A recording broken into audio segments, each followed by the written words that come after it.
টাঙ্গাইল মহাসড়কে বাড়ছে যান চলাচল, কারফিউর সার্বিক পরিস্থিতি জানাতে যুক্ত হচ্ছেন সহকর্মী আহমেদ রাসেল।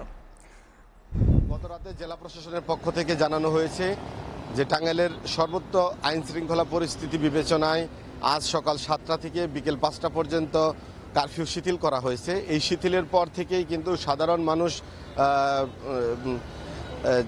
সাধারণ মানুষের চলাচল অনেকটাই স্বাভাবিক হচ্ছে।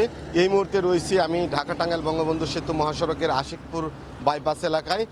আমি মহাসড়কের বিভিন্ন পয়েন্ট ঘুরে এসেছি, সেইখানে দেখেছি যে পুলিশের জোরালো তল্লাশি রয়েছে।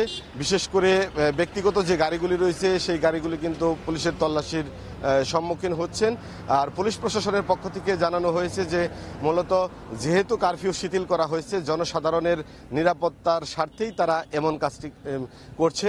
তো ঢাকা টাঙ্গাইল বঙ্গবন্ধু সেতু মহাসড়কের একেবারে বঙ্গবন্ধু সেতু থেকে গোড়াই পর্যন্ত যদি সার্বিক চিত্র আমি বলতে যাই, তো মহাসড়কের পণ্যবাহী গাড়ির সাথে সাথে ব্যক্তিগত গাড়ি এবং যাত্রীবাহী বাস চলাচল অনেকটাই বেড়ে গেছে।